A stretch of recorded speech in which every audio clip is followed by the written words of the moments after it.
Good bright and early morning, everybody. Thanks for tuning back into the channel right here on the Rust Belt Ranch. So today we're going to be doing something a little bit off the wall. We're going to be fabric cobbling. What? That's right. That is the new word of the week, fabric cobble. Picked that up for one of my subscribers, and big thanks to that one for you little Aussies out there who really love your vocabulary. So we're going to be fabric cobbling something together. I want to put a sprayer on my zero turn. But zero turn sprayers, I contacted my dealership from a grasshopper zero turn mower, and they're quite expensive, like $500-600 to have one put on and wired in and everything, and I'm not about all that kind of stuff. So a long time ago I picked one up for my golf cart, but again, the issue on that one is it's on a golf cart, and maneuvering a golf cart in tight circles and around trees is just not optimal. So I want to put the one from the golf cart on the zero turn, but I don't want to tow it. So what are we going to do? We're going to have to cob it up together and make it work on the zero turn. So right now we're going to run over to Family Farm and Home, pick up some hardware, and I'm going to show you guys exactly how you're going to DIY fit this sprayer to your zero turn mower.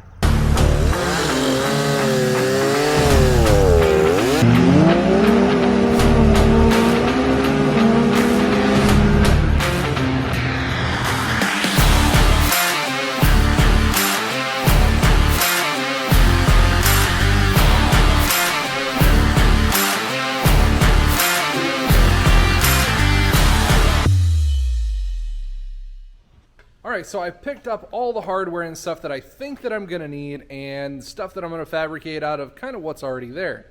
If you guys don't know what I'm starting with this thing right here. I picked it up from Tractor Supply. You can also get them at Family Farm and Home, Home Depot, any of these other crazy stores like that. But I ended up picking that one up, and I thought it was actually a really good price for what it was.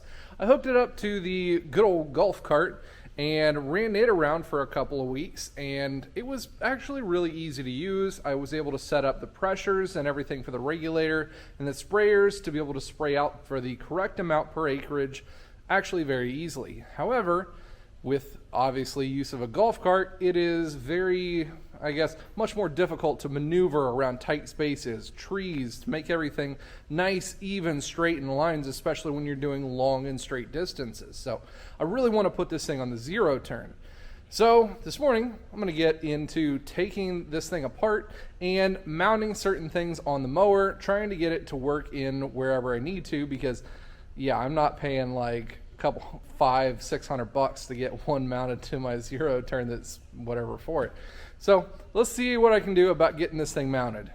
So I know, I get a little excited and getting ahead of myself, but you know what? That's my fault for, not slowing myself down. But I've got the sprayer removed from the unit and all attached to the zero turn. So funny enough, for some of the accessories that come on this unit, it's like this was already ready to be mounted. I literally just unbolted it from the tank unit, which is sitting over there, and used some bolts and grabbed a couple of nuts that would work for those bolts. And there was already 2 holes mounted into the top of here and 2 holes on the front plate for the brackets for the sprayer. So sprayer wise, we're set up absolutely perfect right here for that one. Now for the pump motor, which was mounted to the bottle as well, I wanted it mounted up here pretty close as well in case I needed to adjust any of the pressures or anything like that.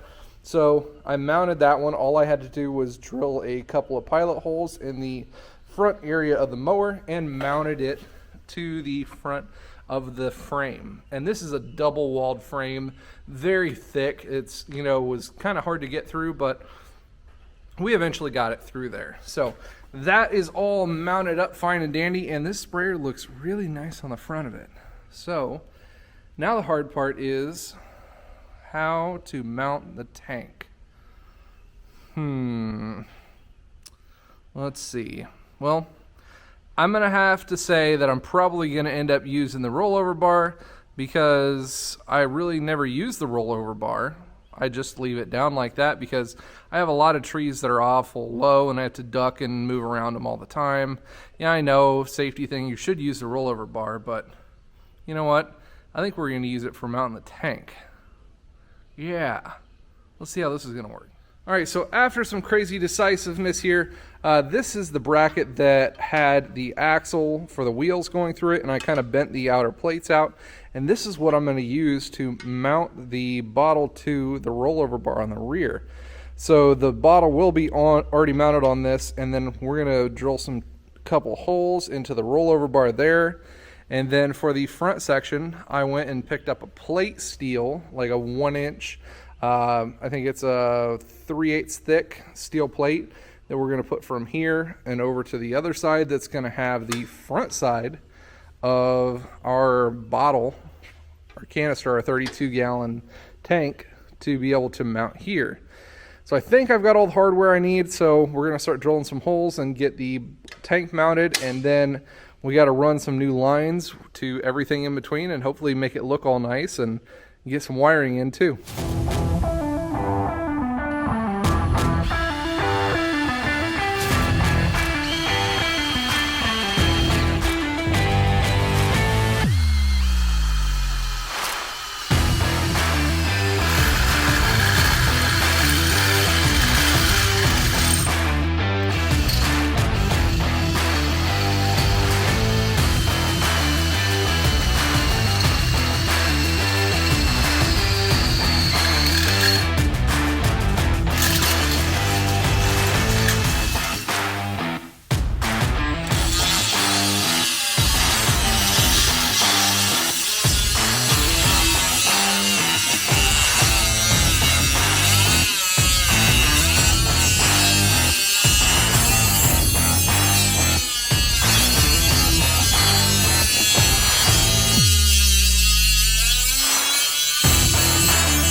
Bracket is going to mount just perfectly right at the weld line, so it's going to sit right against there.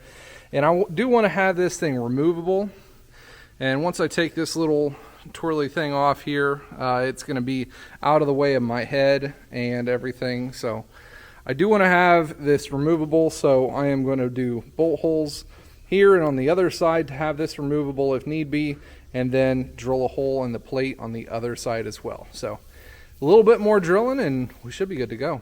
Last bit here, what we've got to do now is plumb everything to the pump unit from the tank. So what we've got, before we had this piece of roughly 1/2 inch that went straight down to the sprayer from the bottom of the tank, and it just so happens that the rollover bar puts a nice rake to the tank as well, so we've got perfect drainage to the back where the hose needs to go. So I went over to Family Farm and Home and picked up a couple of pieces of longer hose, 8-10 foot sections. This one's going to be 1/2 inch flex hose. This one's just going to have the fluid coming through it, and then ended up getting 5/16 diameter fuel line for the return side of it. That just so happened to be the perfect inside and outside diameter. It's got to run from up in that regulator, up from the front all the way to this little return port here on the top of the tank. That's how it regulates the pressure that is at the pump in the front. So all we got to do is make it look nice and neat, run the lines over the rollover bar, down beside the seat, out of the way of the foot pedals and the controls, and up here to our pump and regulator. So that should be roughly, pretty simple there, and then we'll do our little wiring and switch. And voila, we just so happen to have ourselves a finished product. That's all right, we've got all of our lines all plumbed to the rear of the tank. The tank is sitting at a nice little tilt back, so all the fluid is going to come to the back of the tank. Hose comes up and down. Now, I could have got the hoses a little bit longer and routed them down in a little bit closer, but you know what? I wanted this hose set to be able to come off fairly easily, so it's all kind of zip tied together out of the way of all of the moving components of the mower and the deck and all. We've got the wiring that comes along here as well, down to the back side where the starter terminal is from the battery, because on these models the battery is buried in these little side compartments here, so not super easy to get to right underneath the seat like a lot of other ones. So we've got that thing all plumbed in and wired up, looking right. I took off the little hand sprayer that was hooked right into here, kind of capped it off because I don't want to need to use the hand spray on this one. I will just use this one while I'm mowing to kind of spot spray as I need it to. And I'm going to be able to get in and through a lot more stuff just as I need. I think this thing turned out really awesome, and I don't see why there's more easier kits for doing this to some of the more modern mowers. Some of the kits that they have out there are just either that it's not for a zero turn, or it sticks way out here past the backside, which makes it, you know, not really easy to use again, especially when you're using a zero turn to get in between stuff. And if they do make it for them, then they're super expensive. This one, like I said, you could pick this one up. Put the link down in the description below where you could get this one. It's a Femco Industries. I believe this is a 30-gallon tank.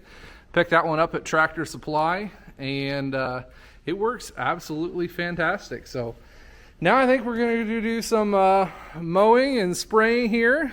Coming up here soon on the channel, if you guys wanted to see, we can do a review of the mower. I think I'm right at 20 hours. Right now we're also doing an oil change right now at this time. Originally on these new mowers, they said you're supposed to do it at like 10 to 15 hours. I'm a little bit past that, unfortunately.